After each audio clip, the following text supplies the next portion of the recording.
What's up, y'all? It's your boy Chris Haywood with the Come Up TV, and today we got another episode. I'm catching up with Brandon Thornton, lyrical wordsmith, spoken word artist, teacher, and just an overall good dude, man. Love what he's doing right now. Catching him before his event called Encore. He's gonna talk to y'all a little bit about how to be successful as a spoken word artist and just how to be successful in life. So I think y'all gonna love it. Y'all check it out and let me know what you think. All right, peace.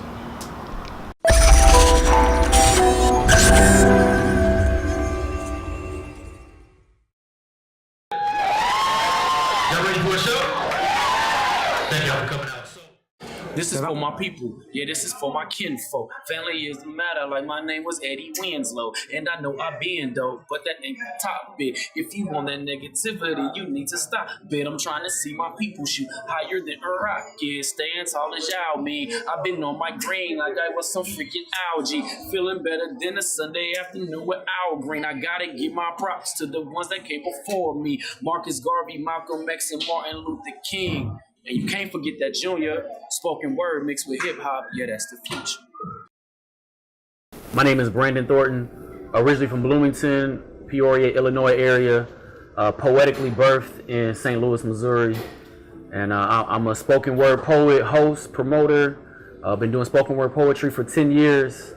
I can't believe it's 10 years in the game now, but yeah, and moved to Austin last year and started doing events. My first event was Prototype, and now I'm doing an event called Encore. And we here, we expecting a big night tonight. Unknowingly becoming fiends, daily doses of the Insta by the gram, increasing levels of dopamine. What does all this attention seeking really mean?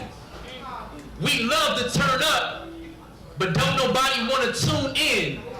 You got 150 likes on Facebook, but you ain't got no real friends. You got 150 likes on Facebook, but you ain't got no real friends. Lines are becoming blurred. Where does social media end and reality beginning? Don't take these words as being overbearing. Some of you post too damn much. Y'all niggas be over sharing.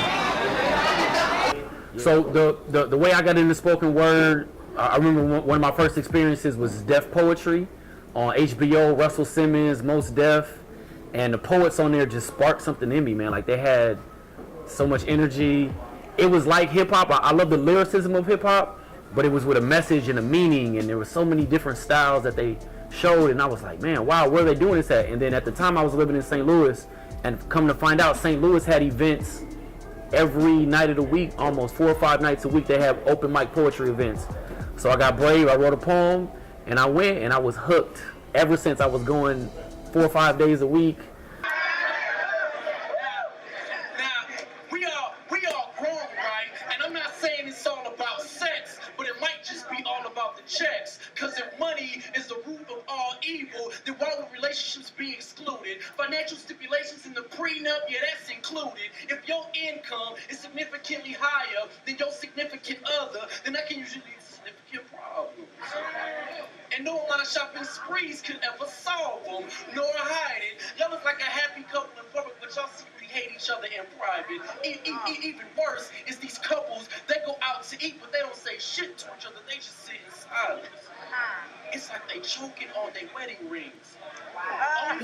Only time either one of them speaks is when they cell phone rings. When I get married, I might have my wife text message me her vows. At least I'll have proof that they exist. She see me in the sky cause I'm Southwest flight booking. Deal breaker in relationships is your cooking. I miss teaching, never regret your decisions. Mistake learner, incense burner, Office Depot CDK shopping, venue rocking, couch hopping, assistant reaching your dreams, man. Call me John Stockton. You see the locks are grooming. I hate assuming, truth seeker, book reader, occasion. In my journey in doing spoken word, I remember doing shows and having 10, 15 people show up. I can remember driving for hours to go to a college and literally 2 students show up.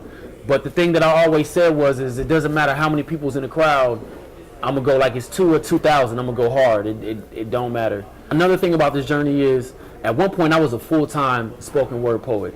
That's what I did for a living. And I can remember like not knowing like, damn, how am I gonna pay my rent?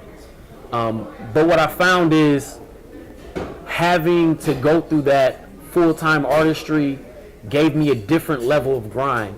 I was more driven to work because I was working for myself. You know what I mean? So I think whenever you're a full-time artist, you find something inside of you that's going to draw something out to where you have to be greater. It's sink or swim. You know what I mean? You don't get a paycheck. You don't got a 401k. You got to go out there and get it. So I think being a full-time artist can teach you that level of grind. For me, I've been maintaining. I've been doing what I do every day, Pinky and the Brain, storming positive thought thinking, naysayer avoiding, Greyhound writing poetry, spitting, bill collector, dodging, manifesto writing. A man is ready to commit when he's ready to be a provider. A full-time spoken word artist has very few guarantees. Austin, I know of one. I'm happy every day.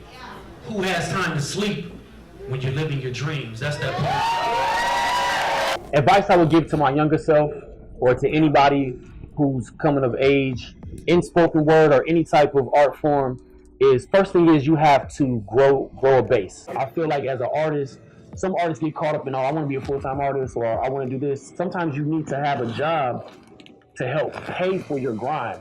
So don't think that you're just going to jump in and start making money right away. So work hard, right?